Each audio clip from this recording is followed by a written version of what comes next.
welcome to One of Nine. Thank you so much for watching. We are with the Hardy family today. Julia is married to Tom and they've got 3 boys. What number Christmas is this as a Catholic family for you guys? Number 2. Wow! And even then, as baptised Catholic family? It's number 1 at baptised, because we got baptised April. Oh my goodness, Yeah. Very different. So, did you celebrate Christmas before? What I mean is before being a Catholic family. Oh no, definitely not. Because you were a... Jehovah's Witness. Family of Jehovah's Witnesses. Oh. So, you've had a big old mega conversion this year. We have. Were you brought up Jehovah's Witness? Is that like your family and community? Babies always cry when we're about to start. Yeah, so I was raised a Jehovah's Witness. My parents are Jehovah's Witnesses. Yeah, and... Were they strict Jehovah's?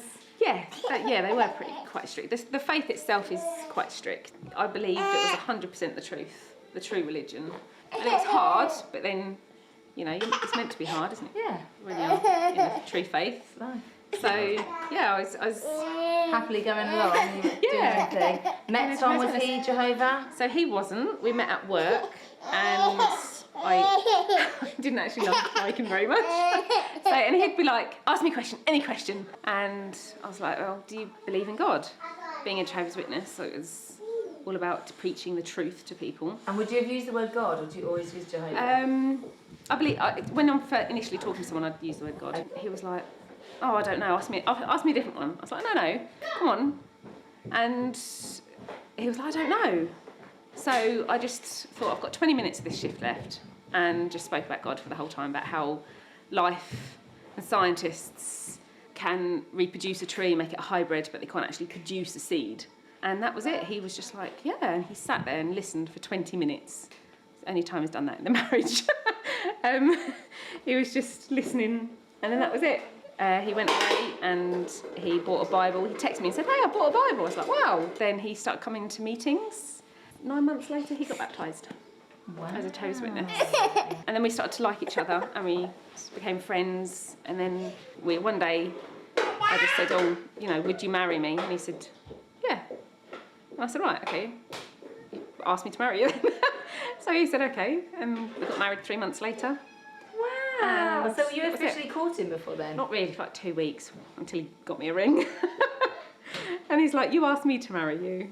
I was like, no, I said, would you, not will you. There's a difference. And that's been, yeah, it's quite important, I think. I think so. Yeah. So then you married and then you continued practicing the faith with the family. Yeah. Yes. Had 2 boys. Yeah. And that whole time we were very, very dedicated to being Jehovah's Witnesses, took it very, very seriously. Tom was a very good public speaker. He sort of made his way up sort of to being a ministerial servant and then an elder. And then slowly, we'd been married, 12 years, 13 years, and then slowly he started to go down mentally. And I was like, oh, this is really strange. I didn't like it. I was like, go on antidepressants, and he did, which didn't help. And I remember feeling really, really desperate and just crying in prayer, thinking, I don't know what is happening to him, but it's something really bad. And it's just, and I just I feel very emotional now, because it was just so hard, just begging God, begging Jehovah to sort of like help him, because he was so unhappy, and I didn't know what to do. And I was like, this is in your control. And I know what, it might not be right, whatever ever happens, but it's got to be right for Tom. And then one day he just... That's a really important prayer. Yeah, and it was a desperate prayer. Yeah. I was just in floods of tears. Going upstairs. So at this point, did you even think maybe Jehovah's Witness is not... it's not the right thing or something? Did you have it? Was that when you maybe seeded down? Not really. Like he'd say things to me, and I knew he was reading Catholic books, and I knew he was changing, and he was changing for the better. But it was really confusing, because Jehovah's Witnesses and their beliefs was the only true religion for me. It was all I'd ever known. It was, you call it the truth, and for me it was the truth. And I very nearly died for my beliefs when I had Joshua. In labour. Yeah. Not having a blood transfusion. Yeah. So it was very, very categorically right. And there were things that he'd say, and I'd think, well, how can the true religion They didn't marry up, but life was so busy, I didn't really contemplate it that much, and I didn't really think about it.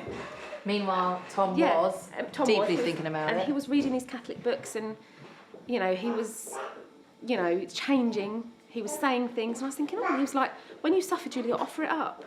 Offer it to God. And I'm like, I like that.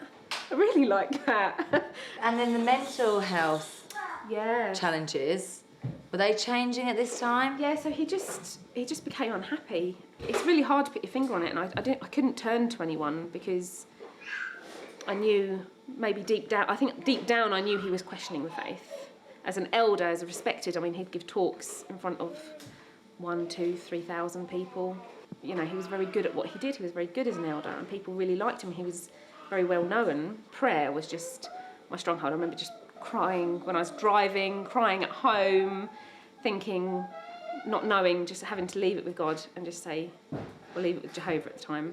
And one day he just went, I can't do it anymore. I'm done.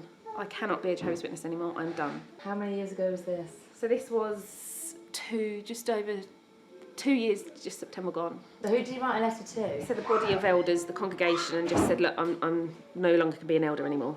And we completely stepped away. And he was... So was the first step just sort of like a step down? Yeah. What they would see as a step down? And that night, he was like, I've got to see about this Catholic, and I've got to see, Julia. This might be the truth. This might be what God wants me to do. I think this is where Jesus is. So had you had many chats with him before then? A few, but to be honest, in my naive way, I just thought Satan's having a go at him, because there's no way the truth could have anything to do with Catholicism. Particularly Catholicism?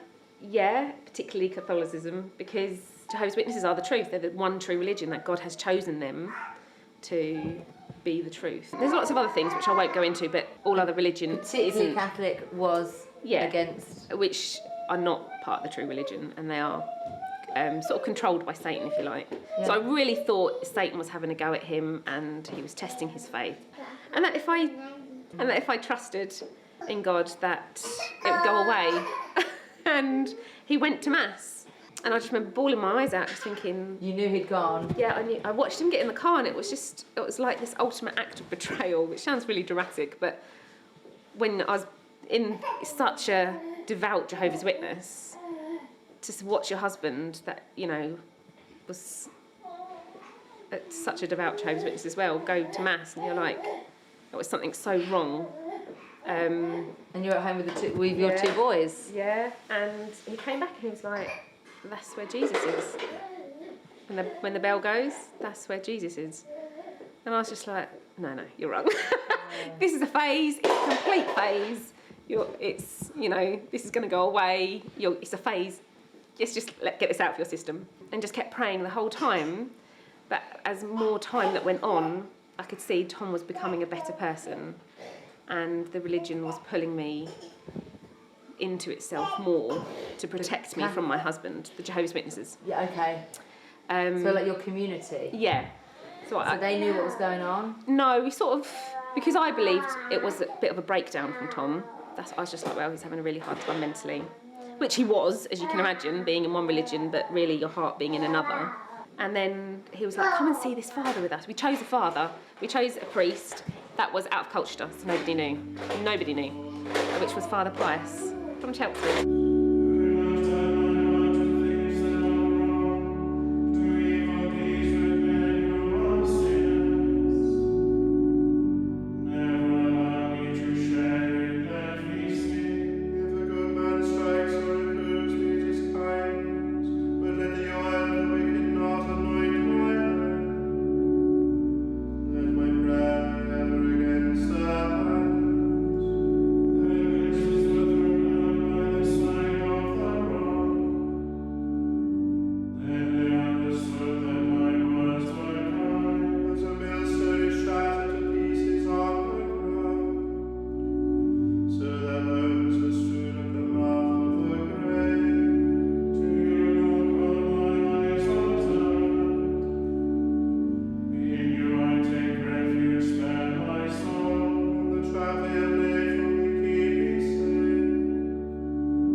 him a couple of times and came back just absolutely buzzing. He loved it and he was really happy. And was this his first, like, more intimate conversation with the priest? Yeah. So you went with him to see this priest? Finally, he convinced me to go and see him. It was so hard going in there with all those, what I thought were idols. And it was just everything. Like when Tom first got his rosary, I couldn't even look at it. I'd be like, no, I can't see it. I cannot see that. A whole physical effect of just looking at a rosary completely overwhelmed me. Wow. So and what was it that was overwhelming? Like because of the idolatry? Because it was part of Satan's religion. It wasn't part of the true religion. One time I printed off something that the witnesses published about false religion and I sent it to Father Pius and I was like, we're going to talk about this. We're going to see what you have to say. And so at this point, are you meeting him regularly? No, this was the second meeting. The first one was very formal and I was very uncomfortable and I was just like, you know what, we're going to... so the second time I was like, going to test him because believing that this was the truth. And we went in and he was so kind and he was like, I've really read it, and he'd marked it up and looked at everything and he's like, I googled this and I went into that, and he said a few things that completely shattered my world about the foundation of Jehovah's Witnesses. And I was just like, wow. But all this time I'd been praying for God to lead me to where he wanted me to be. And yeah, I was totally convinced that he would, but at the same time I was petrified it would be away from what I thought was the truth. He was so kind and he just said, this date is wrong. Like, everyone says this date is wrong and this confused me. Why would this didn't make sense? And being a lawyer, a canon lawyer, he was really factual but kind about it. And I got in the car and I thought, if what he says is true, that's it. I can't go along with this religion. And what sort of things struck you about what he was saying? What were the things, like anything that really touched in your heart, or was it more like the factual side of it? It was more the factual side about Jehovah's Witnesses, because I wanted to be so faithful to them, and I thought this was a test from Satan. It just shattered my world, and then we went to see him again, and this time I started doing my own research in Jehovah's Witnesses and finding out bits and pieces and realising that actually I didn't believe it was the one true religion. There were good things that happened. There are good things that happen in the Witnesses, Jehovah's Witnesses, but you know, there's things that aren't right. And I just kept praying and seeing Father Pius. Yeah, and all this time I was like, well, I'm not going to commit to another religion, because then I sort of came across religious trauma, and I looked up that and I could identify a lot with that. Yeah. But the third time I met him, we spoke about contraception, and I was like, well, you know, tell me about contraception then. And I was like, I'm sold. I'm completely sold. This is so true. This is right. This just rings home with me. It's 180 degree flip. Yeah, just completely like, this is true. This is true. And then very shortly after, I fell pregnant with Benedict. What was your point of view before that? About contraception, yeah. It was wrong. Like, you couldn't, things like the coil where you can actually be pregnant for a whole week before, you know, you then lose the child, was just morally wrong in my eyes, and I was really passionate about it. So hearing it solidified and actually in a core belief of religion was like, oh, I get this. This is true, and I sort of was really passionate about it, and I was like, well, you know, this bit's true. So he put words to what you'd been feeling was, but not necessarily something you'd been taught, but you just really felt, this is wrong. Is this something that the Jehovah's weren't talking about contraception? Is it? So were you a kind of like lone character? Yeah, they publicise quite a few things, like in their writings, which you can delve into. But witnesses don't, as a rule. They you know, it's an unwritten, unsaid thing. You just get on with your own form of contraception, which lots of Jehovah's Witnesses have the coil, and it used to really upset me. Did you just kind of quietly hold on to your views, or were you part of a large group? No, I was one of very, very few witnesses, and it's just something that wasn't spoken about. But when I did speak about it with my family, they're like, "Oh, Julia, just, you know, calm down." So when reading, I can't remember what it was, the letter. Yes, well done. Humanae Vitae. That we read it together, and we were like, This is amazing. How did he know the contraception would have this massive effect on society? This there's just something true about this. And I was really, really passionate about it. Yeah, but still, I was like, no, I'm not Catholic. I'm not going to become Catholic. Tom was starting RCIA, ready to start RCIA. And I was pregnant, and I was really poorly during my pregnancy with hyperemesis, and I was sort of in hospital a few times, and mentally as well, my family, because when you leave the witnesses, it's very, very hard for everybody involved. And so at this point, people knew that Tom was out. Yeah, Tom was. But that you were in. So I just laid low. I didn't say anything. I cut everybody off, other than my parents and my sister, because I couldn't cope with them trying to convert me back, and I couldn't. At the time, I couldn't shatter their worlds like mine had been shattered. And that sounds really selfish, but at the time, I was really struggling mentally, because when you leave Jehovah's Witnesses, you kind of have to. And especially when you go into another religion, you kind of have to leave all of your loved ones, because you can't, the two just don't go hand in hand. You know, you're either in or you're out. Yeah, you weren't ready to share with them. And also, I suppose you weren't in a position where you were absolutely strong enough to be able to take on, and in my eyes, I wasn't becoming Catholic. There was no way I'd join this faith. Yes, they got the idea of contraception completely right. Yes, I liked that. And I'd been to Mass a couple of times. That's a very interesting way in. Sometimes the last hurdle for people. Yeah, for me it was totally the first. And I'd been to Mass a few times, and I liked the idea. It was all about Jesus. It was worship, and I liked that. It's completely different to. I mean, when I first started going to Mass, I'd have a hood up back at the hall, back at the Mass. I wouldn't even go in. I'd just stand there looking, because I'd never been in a church. I'd never seen a religious ceremony like that. How long ago did you first go to a Mass? So it was just before lockdown, so two years ago. And then obviously I was pregnant as well. But Tom started, and if it hadn't been for lockdown, Tom wouldn't have done RCIA online. And I was like, well, if you're getting involved in this and want to get baptised, I better see. Sorry, Benedict's climbing on a chair. Oh, don't you get she's just such a monkey. It was just a really hard process. Did you take the children?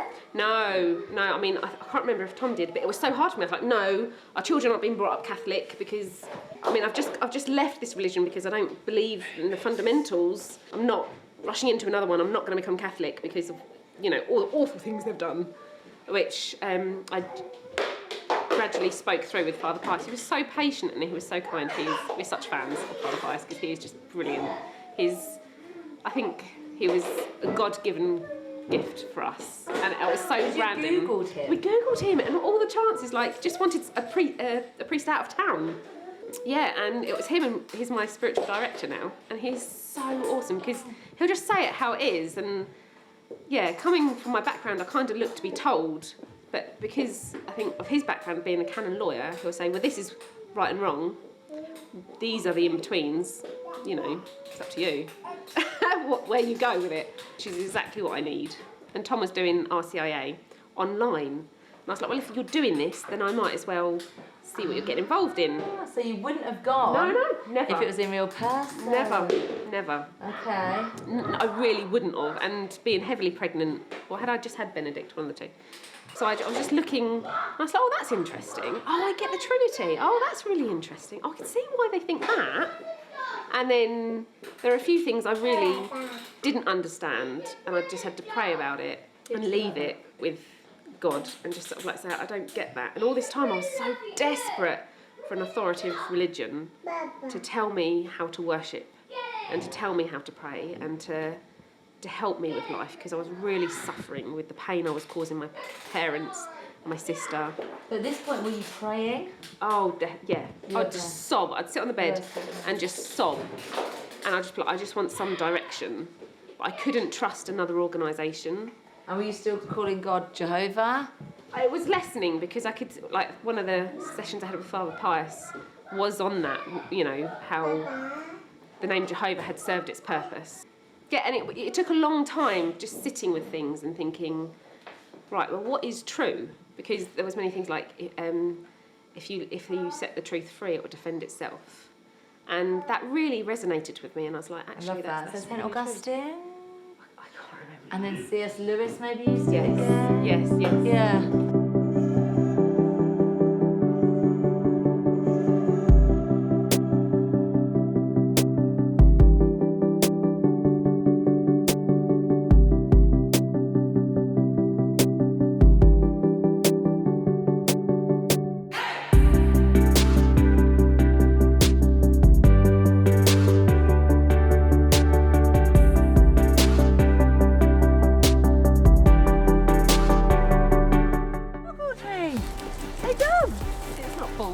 It's just wisdom. Yeah, he's young.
Trauma aspects, it was really hard to trust anything.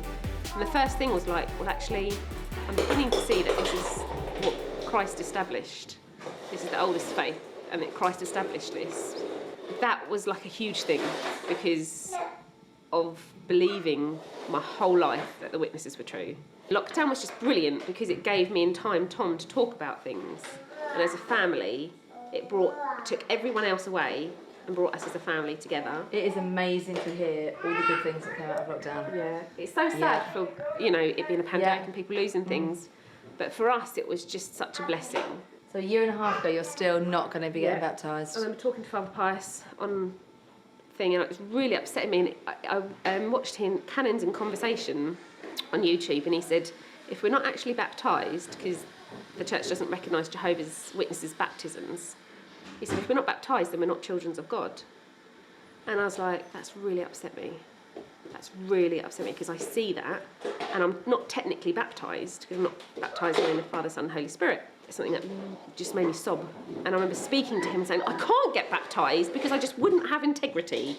He'd be like, I'm not asking you to get baptised, and I don't want you to feel bad, but this, you know, what you heard on the channel is true. You've got to leave it with God. So I did, and I prayed about it and prayed about it. And then I was just like, wow. One day, it was just, I was watching Joseph ride his bike, and it just occurred to me about this. Your oldest son? Yeah, sorry. About this leap of faith. That he just needed to go for it. And I was like, I wonder if God's trying to tell me that I just need to go for it. No, I can't just go for it, because, you know, I did that as a witness, and I need to question things. And then it was later that evening, I was just sitting on the sofa, and I just thought, if Jesus is in the Mass, and he tells us to partake of him, you know, there's only two religions that do that, is Catholics and Orthodox. Why can't I get baptised? Because that's like the fundamentals. I need to be baptised. And I was like, I need to be baptised. And it was just like that. It was like this huge moment of grace. Yeah, and it was just like, I feel okay. I feel okay saying I need to get baptised, whereas this whole time I hadn't. I think that's the thing about moments of signal grace, isn't it? Is that they're not. It's not a conference call. It's just you and God, and that was it. I was gone from that week saying I can't get baptised. I can't. Actually, I'd like to get baptised by the Pius. And I think like so much good can come from this. Like the time of like not being ready. Yeah. Like I remember it really, really struck me when I was reading the Old Testament with Rupert in his kindergarten curriculum about Pharaoh. God allowed his heart to stay stubborn. Yeah. And it was like for his greater glory and for like a greater conversion. You knew you absolutely did not jump into it. And it was almost like God allowed you just to stay like that. And then until the right time, God's timing is perfect. It is. Hermione said that to me before, and it just always stays with me. And that was the moment. To not rush it as well, and to be so determined that I wasn't going to become Catholic just because Tom was, and I wasn't going to become Catholic on a rebound from believing in something so firmly. And not only you can see that, but then also other people can then see that. They can see you didn't just hop in. I think to keep praying, because I prayed right from, I've prayed my whole life, but to seek the greater good. And it started with knowing Tom was a good person, but just not sitting right with something and praying for his welfare above my own understanding, and really earnestly wanting that to again, fast forwarding sort of that period of time to actually, I don't understand this situation and I don't understand why I'm here, but I do want to serve you and I do want to do what's right and I love you. I want to be baptised and I want to worship you in a way that you approve, and leaving the rest to him and letting him find his glory. And the healing that has come from it is just amazing. Like Tom and I sort of have so much trauma from the life we used to lead. And there are so many triggers that we have. Just before last Christmas then that you made this decision to be baptised? So maybe just after Christmas, something like that. I had Benedict and I just felt this, having such a bad birth with Joshua, but trusting in God again, having another child after having had preeclampsia and a placental abruption, being told not to have any more children, and the trauma of being a Jehovah's Witness and not being allowed blood was awful. To having this child and being so scared, but just having to focus and say, actually, I'm in God's hands and it will be what God allows it to be, and learning as well to draw from the suffering, to offer it up and to become more kind and a loving person through the suffering. I had such a beautiful birth. Honestly, I had so many people praying for me, so many priests and everything, and it was just, honestly, I cannot tell you how much of a beautiful birth. I think 2 awful ones, to having Benedict and calling him Benedict after Pope Benedict for Tom, and benediction because he's my blessing. And the healing that has come from him is just amazing, because everything that's changed about us, we weren't going to have any more children, and now his life exists through Catholicism, and that can only be truth. I found some very sparkle. Yeah. So you can never enjoy family moments like this without thinking, Oh, please. what if they leave and I can't speak to them ever again? That's the reality for a lot of witness mums. We know them, we know a few witnesses who were baptised as kids, and then when they're adults, their mum wouldn't speak to them, their dad wouldn't speak to them, no one would speak to them. Out of fear or out of zealousy? Out of commitment to God, really. Yeah. Because they believe it's the biblical teaching to quit mixing with unbelievers. To John, about if you say a greeting to the Antichrist and you share in his works, they believed anyone who was a witness and you leave, you're part of the Antichrist. So it is. It's strong language. Yeah, it's emotive language, really emotive language. It destroys families. That's why one of the reasons I wanted to leave was because I seen Joseph was growing, and I knew it wasn't right. And I thought to myself, if I don't leave now, Joseph gets a few years older, I won't be able to leave, because I can't walk away from my son. He's the sort of person that would have embraced it, loved it, become very zealous at it. Did you see that in him? Yeah. You did? Now, he thinks everything through. He's a smart kid. But he would have taken anything that you was presented with him, and he would have taken it, and he would have taken it really seriously. And so if I wanted to leave when he was already baptised in a few years' time, I'd be stuck. And I think some of the witnesses that I know of, they're in it because their kids have grown up.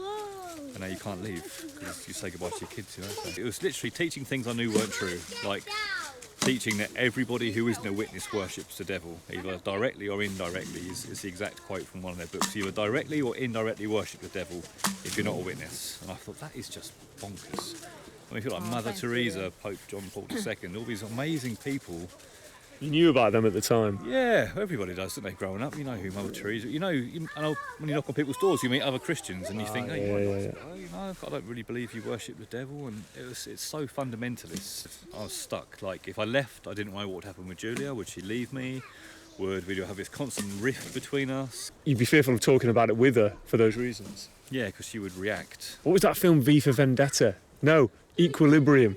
The father didn't want to speak to the son in case the son grassed him into the... Oh, okay, I know the film you're talking about. I can't... Sean Bean in it, he dies. Yeah. It's very similar to that. Yeah. When I used to read C.S. Lewis, and Julia saw the book C.S. Lewis.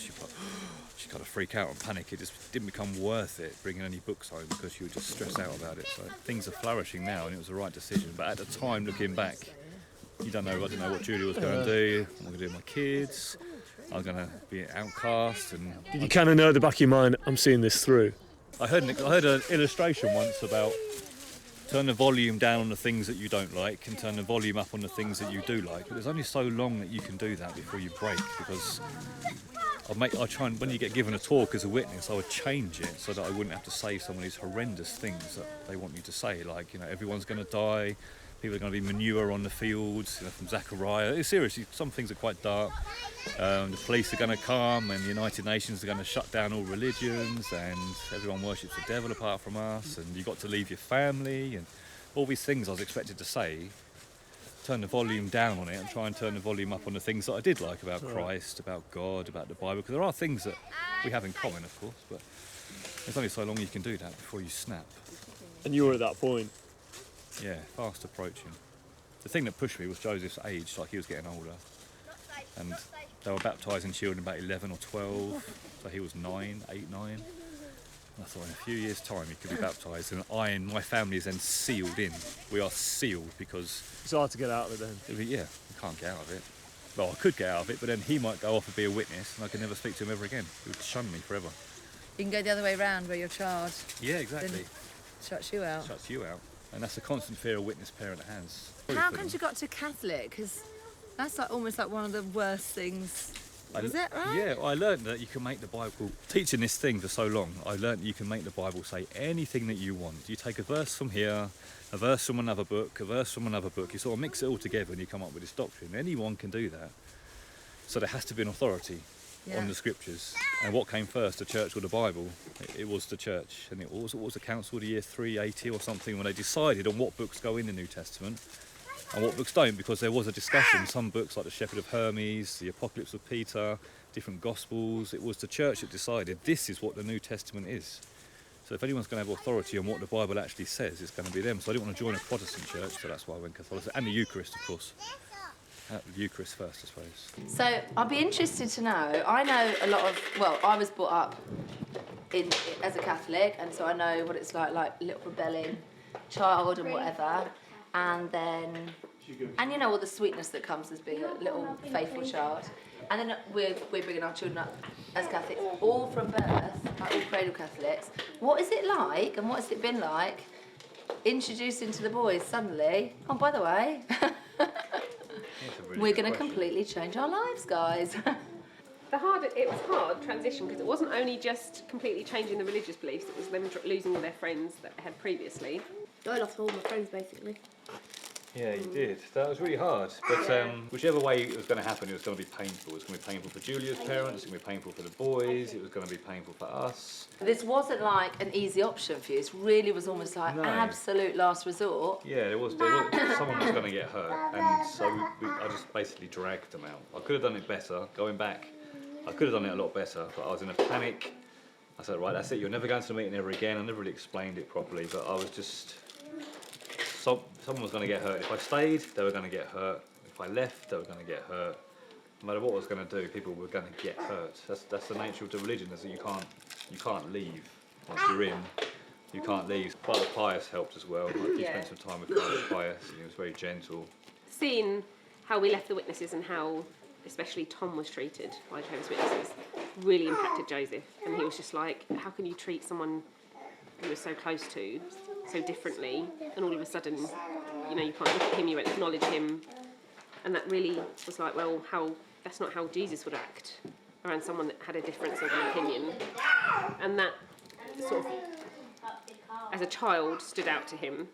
And then slowly, as time's gone on, and our conversation, he's heard things about what we've spoken about.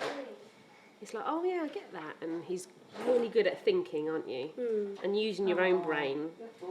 And he sees things about the Catholic faith and thinking, actually, it's Jesus' religion in the Eucharist. And sorry, he's just on the arm of the chair.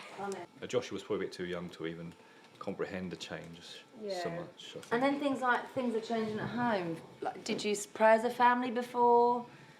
And like then- we do now. Like we do now. We pray the rosary every night, don't we? Yeah.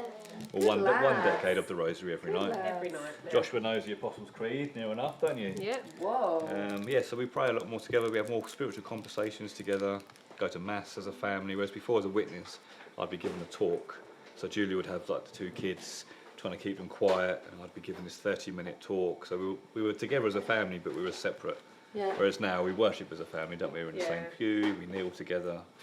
It's completely family orientated being Yeah. Catholic, isn't it? Whereas And when your marriage becomes a sacrament in itself, it changes everything because like we're so much more closer. Do you live liturgically? Is that something you've come across yet? You know, like living through the feasts and seasons, yeah, so tapping Advent, into some of the like Try feast to. days, and It's only our first proper full year, coming Wow. up to the end of the full year. Yeah, so has there been anything that's been helpful in that regard? Father Pius Collins sounds like he's a great go-to guy for keeping you in. I'm going to be honest, I've not gone there yet because leaving Jehovah's Witnesses has been so traumatic that it's left me. Yeah, I've been having like psychotherapy to try and deal with some of that. So I'm not there really yet. I'm just taking it slowly. So your family life has changed, and like with the praying and going to mass together, and you know things are just starting to change in that way. And what about in your marriage? Can you see change in your marriage? yeah, definitely. Like before, as a witness, your relationship with Christ is always through a filter, which is the organisation. So it's, what you get through is very limited. When we become Catholic, I don't know if Julie would agree with me or not. It's full on. So that the things that I've seen inside my soul, which are not very pretty, I've finally seen them for what they are. You know, and so you can work on them, and I think that's ultimately helped our marriage. Like coming into Catholicism, we've done so much healing, and Jesus takes you to the deepest, darkest, awfulest parts of your soul, and he takes you by the hand, and the bits that you absolutely dread and you think are awful and you could never talk about and you could never verbalise. He takes you there and he just says it's all right, and he gives you a big cuddle, and you face them with so much love that you just become a better person for it. And then because you've allowed him to show you that, and you can then move forward and work on it, you become a better person. It's worked for both of us. We've both become nicer. Well, I was an awful person before, so Definitely yeah. it's helped our marriage, definitely. Yeah. Thank you so much for being so open with us and sharing your amazing conversion.